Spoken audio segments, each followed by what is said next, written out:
심심해서 한다던 그 가게. 사위는 그 말을 후회하게 됐습니다. 월세만 수천 그날 고개를 들지 못했죠. 그날은요. 정말 잊을 수 없어요. 지금도 가슴이 철렁해요. 우리 손자 민수가 고등학교에 입학하던 날이었죠. 입학식도 무사히 마치고 딸이 그러더라고요. 엄마, 이번엔 좋은 데서 뒤풀이 하자는 거예요. 좋은 데라니.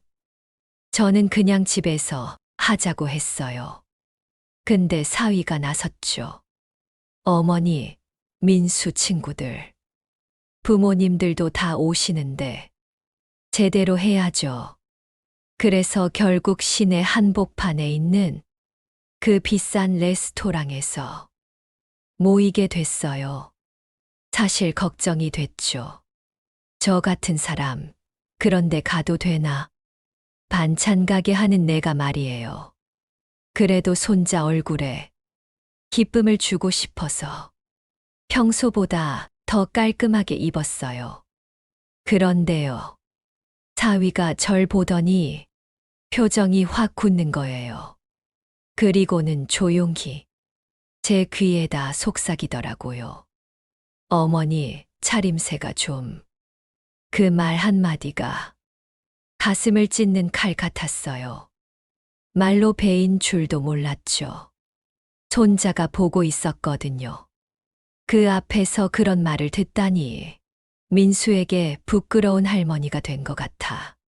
정말 죽고 싶었어요. 민수는 자랑스러워할 줄 알았거든요. 그런데요, 고개를 못 들겠더라고요. 그 순간 나는 그냥 땅에 꺼지고 싶었어요. 시작 전에 구독과 좋아요 한번 눌러주실래요? 잊힐 뻔한 인생 이야기. 지금부터 시작됩니다. 그 일이 있기 전까진요. 나름 괜찮게 살고 있다고 생각했어요. 매일 새벽 4시에 일어났어. 반찬 만들고, 가게 문 열고, 단골 손님들과 정 붙이며 사는 게 참 좋았죠. 미자 씨, 오늘 멸치볶음 좀 맛있게 해줘요. 김치찜 많이요. 우리 손자가 이것만 먹어요. 그런 말 들을 때마다 기분이 좋았고 내 손으로 누군가 도와준다는 게 뿌듯했죠. 남편 세상 떠나고 나서 혼자 시작한 이 작은 가게. 이제는 제 삶의 전부나 마찬가지였어요. 별거 아닌 것 같아도 누군가에겐 꼭 필요한 일이잖아요. 그러던 어느 날, 딸 은희한테 전화가 왔어요. 엄마, 민수 입학식 뒤풀이 좀 좋은 데서 하려고 해요. 시내에 있는 그 레스토랑이요. 좋은 데라니 가슴이 철렁했어요. 꼭 그런 데서 해야 하니? 집에서 하면 안 될까? 엄마, 요즘은 다들 그런 데서 해요. 민수 친구 부모님들도 다 온다잖아요. 사위 준호는 대기업 다녀요. 늘 체면 차리고 남 눈치 많이 보는 사람이죠. 솔직히 부담스러웠어요. 근데 딸이 좋아하니까 말을 못 하겠더라고요. 그럼 엄마는 어떻게 입고 가면 될까? 엄마, 그냥 평소보다 조금만 깔끔하게요. 너무 걱정 마세요. 그렇게 말은 했지만 저는 그날부터 마음이 불안했어요. 반찬 가게 하는 내가 그런데 가도 되나? 다른 엄마들은 어떻게 입고 올까? 혹시 나만 허름해 보이면 어쩌지? 며칠을 고민했지만 손자를 위한 일이니까 민수 얼굴에 부끄럽지 않게 보이자 그렇게 마음 먹었어요. 그때만 해도 몰랐어요. 그날 그 한마디가 제 마음을 그렇게 찌를 줄은요. 입학식 당일 아침, 저는 정말 열심히 준비했어요. 옷장에서 제일 깔끔한 옷을 고르고 또 골랐고요. 머리도 동네 미용실 갔어. 단정하게 손질했어요. 거울 보며 속으로 말했죠. 이 정도면 괜찮겠지. 마음을 다잡고 레스토랑에 도착했는데요. 세상에 그 분위기가 너무 낯설었어요.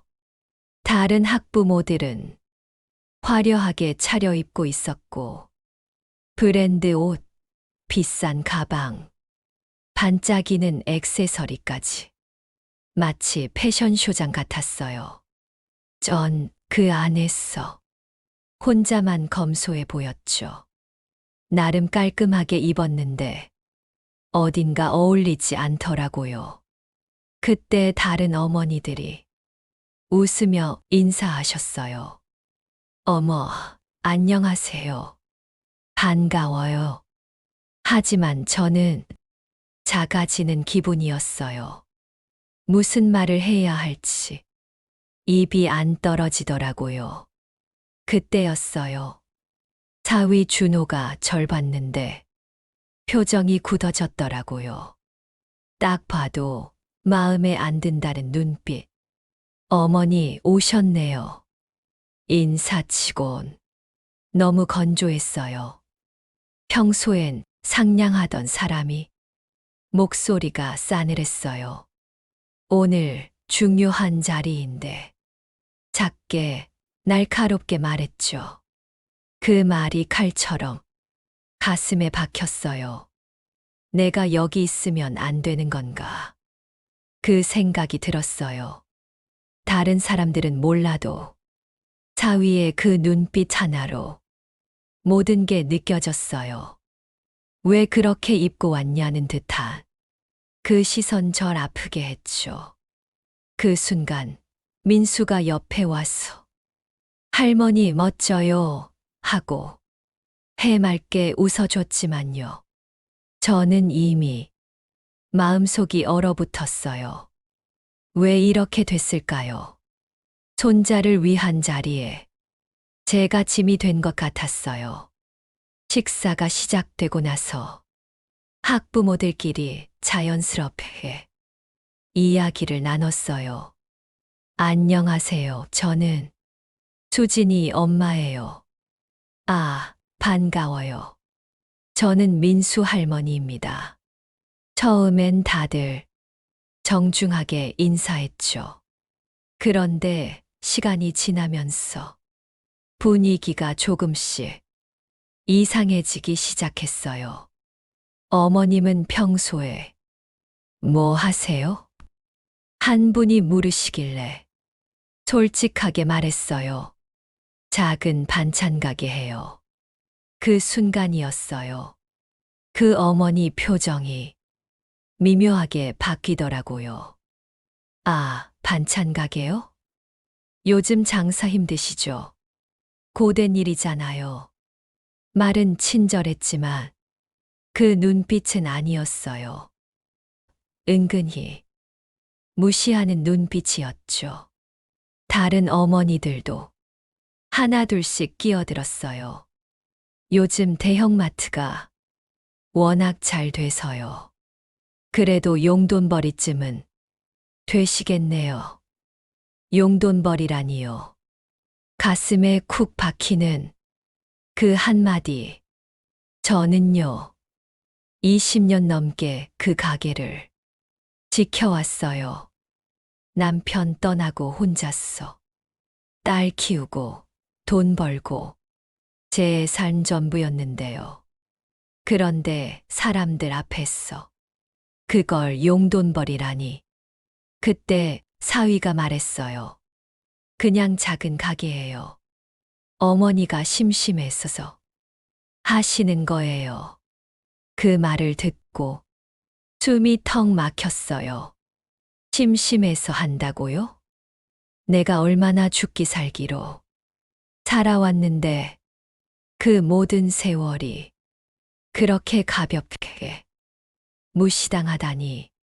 게다가 민수가 그걸 다 보고 있었어요. 그 애 앞에서 제가 그렇게 작아지다니. 그 순간 사람들 시선이 저를 향하는 게 느껴졌어요. 어떤 눈은 동정이었고 어떤 눈은 그냥 무관심했죠. 그 시선들 속에서 저는 점점 작아졌어요. 숨이 막혔고 가슴이 답답하고 목이 메었어요.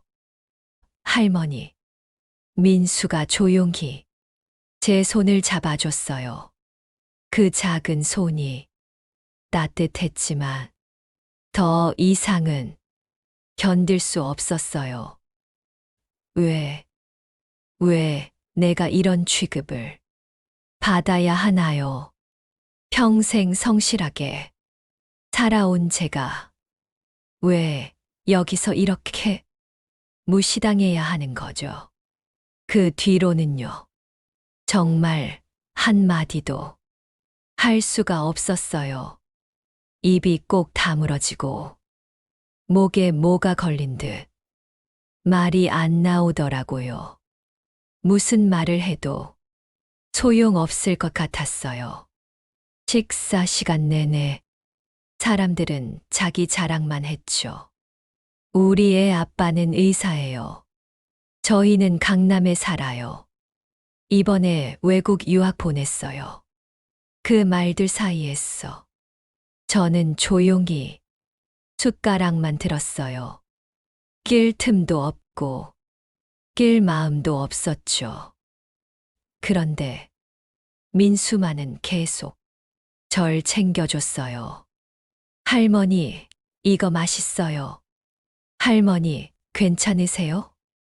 그 한마디 한마디가 어찌나 따뜻하던지요. 고마웠어요. 그런데 동시에 너무 미안했어요. 이런 모습을 손자한테 보여줘서요. 식사 끝나고 집에 가는 길. 차 안은 정말 숨 막히게 조용했어요. 사위는 말이 없었고 딸 은희도 눈치만 보더라고요. 아, 내가 말없이 앉아 있었던 게 신경 쓰였나 봐요. 한참을 그렇게 가다가 사위가 조심스럽게 입을 열었어요. 어머니도 이해 좀 해주세요. 오늘은 중요한 자리였어요. 민수 친구 부모님들 앞이니까요. 그 말이 더 아팠어요. 그냥 변명이었거든요. 제가 창피했다는 걸 애둘러 말하는 거잖아요. 이해해 달라고 하면서도 결국은 어울리지 않았다는 말이죠. 저는 대답하지 않았어요. 할 힘도 말도 떠오르지 않았어요. 그냥 창밖만 봤어요. 스쳐가는 가로등 불빛이 자꾸 흐려졌어요. 언제부터였을까요?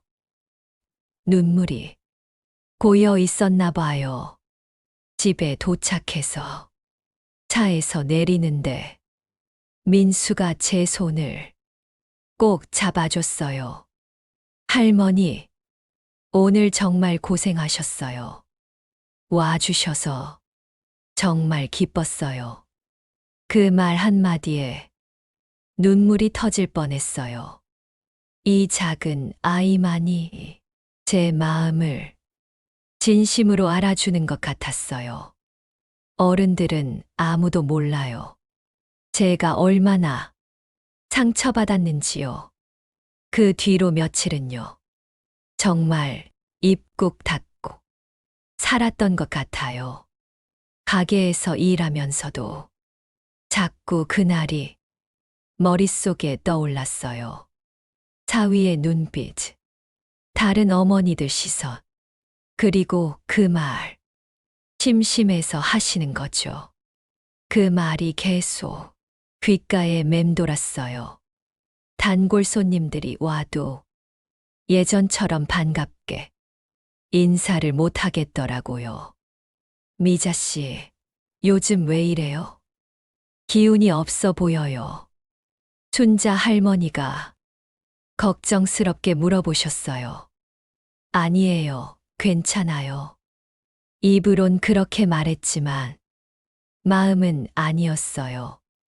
왜 이렇게 마음이 아플까요? 왜 자꾸 그날이 떠오를까요? 미자 씨 반찬이 제일 맛있어요. 전엔 그런 말 들으면 기뻤는데 이젠 그 말조차 허전하게 들리더라고요. 내가 만든 반찬도 그저 용돈벌이쯤일까. 밤이 되었어서 가게 정리를 하다가 혼자 앉아 있는데 눈물이 뚝 떨어졌어요. 참았던 게 한꺼번에 터진 거죠. 왜 나는 손자 앞에서도 창피한 사람이 되어야 해. 아무도 없는 가게에서 소리 내서 울었어요. 평생 열심히 살았어요. 남편 없이 딸 키우고 이 가게 하나로 살아왔는데요. 그게 뭐가 창피한가요? 민수는 날 좋아해 주는데 어른들은 날 짐처럼 여기는 것 같았어요. 거울을 봤어요. 주름진 얼굴, 거칠어진 손, 낡은 앞치마. 아, 내가 정말 이렇게 볼품없나. 그렇게 말하면서 또 울었어요.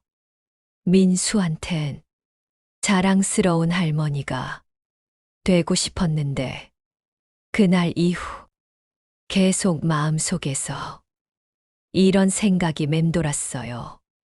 여러분은 어떠세요? 자식이나 손주 앞에서 작아졌던 순간 있으셨나요? 그날 밤은요, 유난히 길고 참 외로웠어요. 그렇게 며칠 동안 마음이 가라앉은 채 지냈어요. 어느 평범한 오후였어요. 가게에 서서 반찬 정리하던 참이었죠. 그런데 문이 열리더니 낯선 남자가 들어왔어요. 안녕하십니까? 정장을 말끔히 차려입고 비싼 시계에 윤이 나는 구두까지. 이런 분이 왜 우리 가게에? 어서 오세요. 무엇을 도와드릴까요? 그런데 그분 가게 안을 두리번거리며 뭔가 확인하는 듯 했어요. 혹시 오미자 사장님이신가요? 사장님이요? 저를 그렇게 부르시네요. 네, 그런데 저희 아는 사이인가요? 그러자 그분이 90도로 인사를 하셨어요. 정말 죄송합니다. 너무 늦게 인사드렸네요. 저는 라메족 레스토랑 운영하는 최민호라고 합니다. 라메족 어디서 들어봤더라? 아, 민수 입학식 때 갔던 바로 그 레스토랑. 아, 그 레스토랑이요. 그런데 저한테 무슨. 사장님, 죄송합니다. 그동안 제대로 인사도 못 드렸어요. 사장님이요? 뭔가 이상했어요. 왜 이분이 저한테 고개를 숙이는 거죠? 오늘 임대료 정산서 가지고 왔습니다. 임대료요?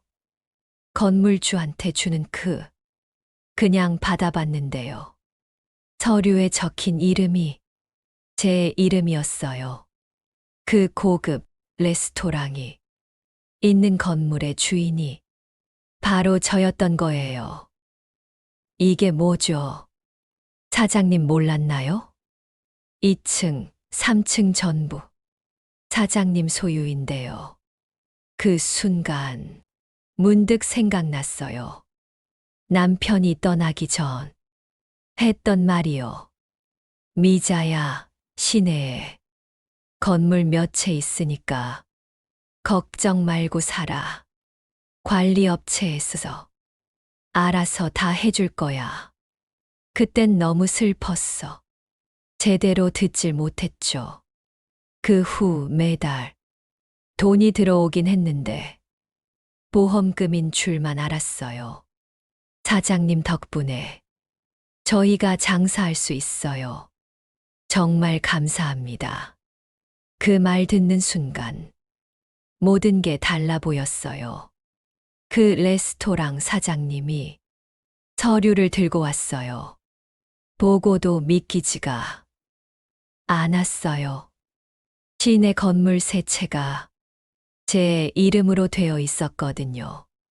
남편이 평생 모아둔 걸 저는 그동안 전혀 모르고 있었던 거예요.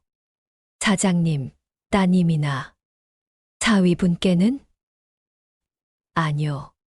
저도 오늘에서야 확인했습니다. 그때 딸 은희한테 전화가 왔어요. 엄마, 어디세요? 준호가 엄마 찾고 있어요. 집에 와봐. 얘기 좀 하자. 1시간 뒤, 딸과 사위가 집에 왔어요.